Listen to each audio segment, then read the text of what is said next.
Background జూసి ఇదులకు పోయిండనుకోకుర్రి. ఇదులకు పోలే. ఇవన్నీ ఖర్జూర చెట్లు. Hi! Hello! Welcome to my YouTube channel Srikanth Hindustan. చూసిర్రుగా థంబ్‌నెయిల్. ఈరోజు వీడియో వచ్చేసి చాలా ఇంట్రెస్టింగ్ వీడియో. సో, స్కిప్ చేయకుండా చూడండి. అండ్ వీడియోలోకి వెళ్ళిపోయే ముందు ఒక చిన్న రిక్వెస్ట్ ఏందంటే, ఈ గల్ఫ్ కంట్రీస్‌లో వీడియోలు చేయడం అనేది అంత నార్మల్ మ్యాటర్ కాదు. అందులో ఈ సౌదీలో వీడియోలు చేయడం అనేదైతే నార్మల్ మ్యాటర్ అయితే కానే కాదు. సో, నేను నా డ్రైవింగ్ చేసుకుంటూ, నా టైంని అడ్జస్ట్ చేసుకుంటూ, నా నిద్రను కంట్రోల్ చేసుకుంటూ మీకు చూపెట్టడానికి ప్రయత్నం చేస్తున్నా. కానీ మీరేం చేస్తున్నారు? చూసి వెళ్ళిపోతున్నారు. సో, ప్లీజ్ మీకు వీడియోస్ నచ్చితే తొందర మీరు లైక్, షేర్, కామెంట్ చేసి సబ్స్క్రైబ్ చేసుకొని ఒక 500 సబ్స్క్రైబర్‌ని ఇస్తే మాత్రం ఇంక మన జర్నీ ఆగదు. వెళ్ళిపోతూనే ఉంటది. సో, దానికోసం అని చెప్పేసి ఇక వీడియోలోకి వెళ్ళిపోదాం. రైట్. ఇప్పుడొచ్చేసి టైం 12 అయితుంది. చాలా ఎండ కొడతది. నేను యాక్చువల్‌గా ఏందంటే ఈవినింగ్ పెడదామంటే ఈవినింగ్ మేడం వాళ్ళు అటు ఇటు ఎళ్తారు. ఇంక మన టైం ఉన్నప్పుడే మన పని చేసుకోవాలి కాబట్టి ఎళ్తున్నా. ఇదంతా మీకోసమే ఫ్రెండ్స్. ఒకసారి చూడండి, మీరు ఓపెన్ చేస్తే డోరు చూసిర్రా? ఎండ మామూలుగా లేదు. ఈ ఎండలనే ఎళ్తున్నా. మీకు డీటెయిల్‌గా చూపిస్తా. సో, స్కిప్ చేయకుండా చూడండి. ఫస్ట్ తోట చూపెట్టే ముందు మీకు ఖర్జూర మొక్కను ఎట్లా నాటుతారో చూపిస్తా. మొక్క నాటిన తర్వాత కొన్ని రోజుల తర్వాత ఎట్లుంటది, తర్వాత ఇంకా కొద్దిగా ఏజ్ అయిన తర్వాత ఎట్లుంటది, తర్వాత ఎట్లుంటది డీటెయిల్‌గా చూపిస్తా. ఇది వచ్చేసి మొక్క. అండ్ దీని చుట్టూ వేరే మొక్కలయి కొమ్మలు తీసి దీని మొక్క చుట్టూ పెడతారు. ఇప్పుడు నేను మీకు ఒక డిస్ప్లేలో ఒక ఫోటో ఇస్తా ఎగ్జాక్ట్‌గా మొక్క ఎట్లుంటదని చెప్పేసి. దీని చుట్టూ ఇది ఎందుకంటే ఈ ఎండ తీవ్రతను తట్టుకోవడానికని చెప్పేసి చుట్టూ అది.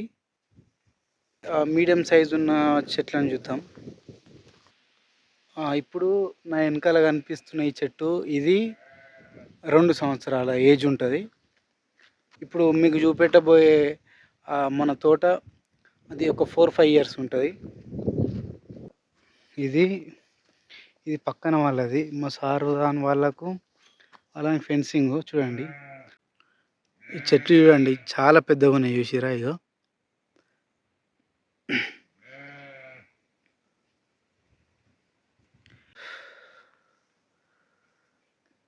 సో, చూస్తురుగా నా వెనకాల ఉన్నది ఖర్జూర తోట. ఇప్పుడు తోటలోకి వెళ్ళి మీకు ఆ చెట్లు ఎట్లుంటాయి, ఖర్జూరం ఎక్కడ వస్తుంది, ఎట్లుంటుంది డీటెయిల్గా చెప్తా అండ్ చూపిస్తా. అండ్ దానికంటే ముందు ఈ ఖర్జూరం అనేది కూడా ఒక పంటనే. మనం ఈ చూడడానికి ఇవన్నీ బాగానే కనిపిస్తాయి కానీ దీంట్లో కూడా చాలా కష్టం ఉంటుంది.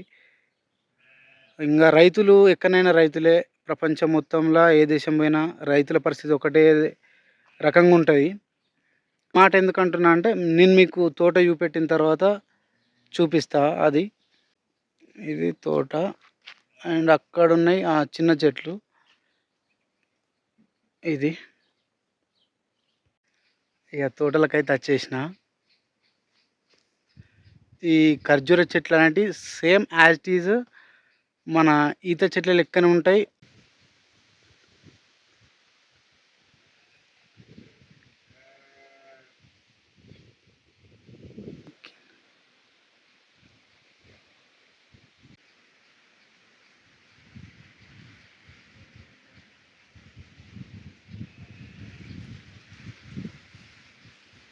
అండ్ కింద ఈ నేల ఒకసారి మీరు చూడండి. ఇది మొత్తం డస్ట్, ఎడారి డస్ట్ ఇదంతా. చూడండి ఇదంతా ఇగో ఎడారి డస్ట్. ఇగో ఎస్ ఆర్ ఐ. ఇక్కడ చెట్టుకు గెలెక్కడ కాస్తా అంటే ఆ రెడ్ కనిపిస్తుంది కదా, అది పైన రెడ్ది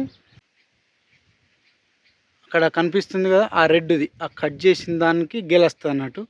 ఆ గెల ఇట్లా వంపుకొని ఇట్లా కాస్తుంది. అట్లా కాసినప్పుడు ఏం చేస్తారంటే ఇంకా ఇంకో కొమ్ము ఉందిగా, ఇది ఈ కొమ్మ పైన అటు సగం ఇటు సగం ఫ్రూట్స్ వేసి ఎట్లా అంటే ఎగ్జాక్ట్లీ ఇంకో ఇట్లా అటు సగం, ఇటు సగం ఫ్రూట్స్ ఏసి దాని వెయిట్ అంతా చాలా వెయిట్ ఉంటది. ఒక గెల 40, 50 కేజెస్ ఉంటది ఈజీగా.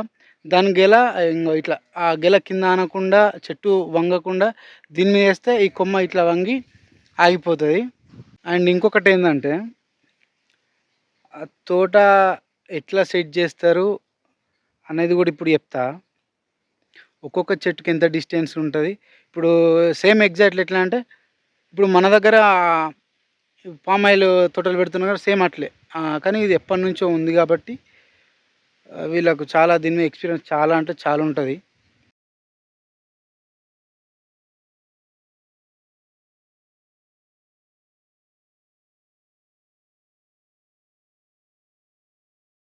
చూసిర్రుగా చెట్టు చుట్టూ గుంత ఏస్తారు. ఈ గుంత దేనికోసం అంటే వాటర్ కోసము. ఇంగ మరి పైపులు లేవుగా అంటే పైపులు అక్కడుండయి. పైప్ ఎక్కడుంటదంటే మనకు పైపొచ్చేసి ఇగో ఇక్కడుంటది. ఇది ఈ గుంతకు పైపు. ఇట్లనే సేమ్ యాజ్ ఇట్ ఈజ్ కనిపిస్తున్న ప్రతి ఒక్క చెట్టుకు లైన్ ఉంటది. చూసిర్రుగా అన్నీ మంచిగా లైన్ కొద్దీ పెట్టిర్రు. పైపులు గూడా కిందకెళ్ళి ఆ లైన్ కొద్దీ ఏసి మంచిగా గేట్ వాళ్ళు కొద్దిగా హార్డ్ వర్క్ ఎక్కువ లేకుండా సింపుల్‌గా ఏసుకోవడానికి అని జెప్పేసి ఆ గేట్ వాళ్ళు ఇంగ అవన్నీ సెట్ జేసుకుంటారు. ప్రతి ఒక్కదానికి కనెక్షన్ ఉంటది. అండర్ గ్రౌండ్ నుంచెల్లి ఉంటది. అండ్ ఇట్లా దున్నరు. మన లెక్కల మధ్యల చెట్లు పెట్టుకొని అంతర పంటలని అంటాం గదా! మనమైతే ఇప్పుడు ఇంగో ఫామ్ ఆయిల్ చెట్లు పెడతాం. ఫా ఫామ్ ఆయిల్ చెట్లు పెట్టి వాటిలో మధ్యల ఈ స్పేసు ఖరాబ్ కాకుండా ఏం చేస్తామంటే మిర్చి గానీ, ఏదైనా అంతర పంటలు చిన్న చిన్నయి కూరగాయలు అట్లాంటివి పెట్టుకుంటాం. కానీ ఇంగా వీళ్ళు ఇక్కడ ఓన్లీ దీని గురించే స్పెసిఫిక్‌గా ఎందుకంటే దీని కొమ్మలచ్చేసి చూడండి చాలా లాంగ్ ఉంది. ఇంగ ఒక్కొక్కటి ఒక్కొక్క దానికి టచ్ అయితుంది. ఇట్లా కొమ్మలు గూడా ఇంగో ఇవన్నీ మీరు కింద చూసుకోవచ్చు. అవన్నీ తీసేసిండ్రు. ఎందుకంటే ఖర్జూరం పండ్లు కాసిన తర్వాత వాటి మీద ఇట్లా పెడతారని చెప్పిన కదా! ఆ వేటు వల్ల కొన్ని ఖరాబ్ అయితాయి కొమ్మలు. ఆ కొమ్మలు తీసేస్తారు. ఇంకా బాగా కిందకయితాయి కొమ్మలు గూడా. ఇట్లా నడవడానికి ఉండది. ఆ కొమ్మలన్నీ కొట్టేత్తారు. కొమ్మలన్నీ కొట్టేసిన తర్వాత ఇగ మళ్ళా చెట్టు ఇట్లా నీట్‌గా కనిపిస్తది.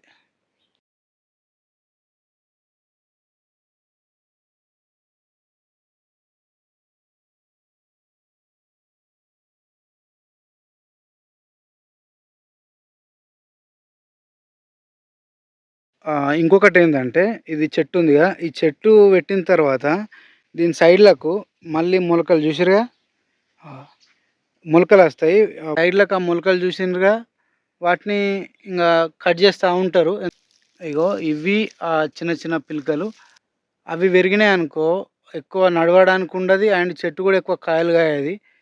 సో, దానికోసం అని చెప్పేసి అవి ఎప్పటిదప్పుడు కట్ చేస్తా ఉంటారు పెరిగిన కొద్దీ. ఇవన్నీ గూడా కొమ్మలు కొట్టేసిన తర్వాత వీటిని వేస్ట్ చేయకుండా ఏం చేస్తారంటే చూడండి నా ఎనక అండి ఇవన్నీ పెట్టిర్రు.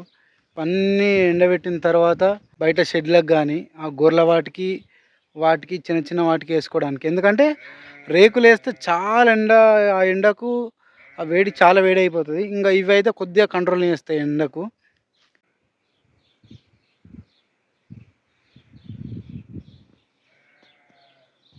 ఇది ఆ కొమ్మ కింద ఉంటదిగా ఇది. ఇవి గూడా మంచిగా నీట్‌గా క్లీన్ చేస్తేనే పంట మంచిగా కాస్తది. ఇంగో ఇవన్నీ టోటల్ ఇవన్నీ తీసేసి తోట మొత్తం క్లీన్ చేస్తాడు ఆడు మసిరోడైతే. రైతే రాజు అనే మాట ఎవడన్నాడో గానీ అది అబద్ధం గావచ్చు. లేదంటే చాలా సంవత్సరాల క్రితం గావచ్చు. ప్రెజెంట్ అయితే రైతు లైఫు అట్లా లేదు. ఇండియాలోనైనా వేరే ఏ కంట్రీస్‌లోనైనా సరే ఇక్కడైనా సరే అట్లుండది. నిల్వ ఉండే వస్తువులు గావచ్చు, కార్లు గావచ్చు, మనం రెగ్యులర్‌గా వేసుకునే బట్టలు గావచ్చు, ఇవన్నీ ఎక్కువ రోజులుంటే పాడు గావు. అంటే ఖరాబ్ గావు. ఇట్లాంటి వీటికి మనం జీఎస్టీలు పే చేస్తాం. వాడెంత అంటే అంత ఆని మీద పెట్టేత్తాం తప్పితే, ఒక రోజన్నా మరి రైతు చాలా కష్టపడి కొన్ని నెలలు కష్టపడితే పండే పంట కొన్ని రోజులైతే తినడానికి ఉండదు. ఖరాబ్ అయిపోతది. సో, అంత వాల్యుయబుల్ పంటని ఆ కూరగాయల మార్కెట్‌లోకి పోయినప్పుడు వాళ్ళొక రూ. 100 అంటే మనం ఏం చేత్తాం? ఇడియాల అమ్మకపోతే 2 రోజులలో ఖరాబ్ అయితది. ఏం చేత్తడు? ఖచ్చితంగా సచ్చినట్టు ఇచ్చిపోతాడని చెప్పేసి ఆయన ఆయన ఒక రూ. 100 చెప్తే మనోళ్ళు ఎట్లా అడుగుతారంటే 50 రూపాయలకు అడుగుతారు, సగానికి సగం. అదే నువ్వు ఒక బట్టల షోరూమ్‌లకు, ఒక కార్ షోరూమ్‌లకు పోయినప్పుడు ఒక 18% జీఎస్టీ కడుతున్నావు నువ్వు ఇయ్యాల. ఈ సౌదీలో కూడా ఒక 15% జీఎస్టీ ఉంటది ప్రతి దాని మీద. వర్క్ చేసుకునేటోళ్ళు కూడా ఇంక్లూడింగ్ నేను కూడా కడతా. ఏ ఐటెమ్ కొన్నా గానీ ఒక 15% జీఎస్టీ ఉంటది. అట్లాంటిది మన తినడానికి తిండి పెట్టే రైతును మాత్రం మనం చాలా దారుణంగా చూస్తున్నాం. సో, ఈసారి కూరగాయలకు పోయినప్పుడు గానీ, రైతుల దగ్గర ఏదైనా కొనుగోలు చేసేటప్పుడు బార్గెన్ చేయండి, తప్పేం లేదు. కానీ మరీ టూ మచ్‌గా 150 ఈ రకంగా మాత్రం చేయకండన్న. ఎందుకంటే రైతులు ఈ పంటల మీద కొన్ని కోట్లు, లక్షలు సంపాదించరన్న. వాళ్ళకు మనస్తృప్తి ఉంటది.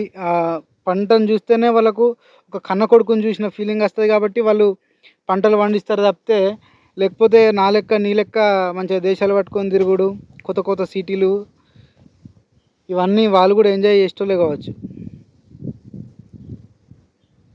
సో, ఇక రైతుల గురించి ఎంత చెప్పినా తక్కువనే కాబట్టి, రైతు ఎక్కడైనా రైతే అన్న మాటకు ఇప్పుడు ఒక నిదర్శనం చూపిస్తా ఒక ఐటము.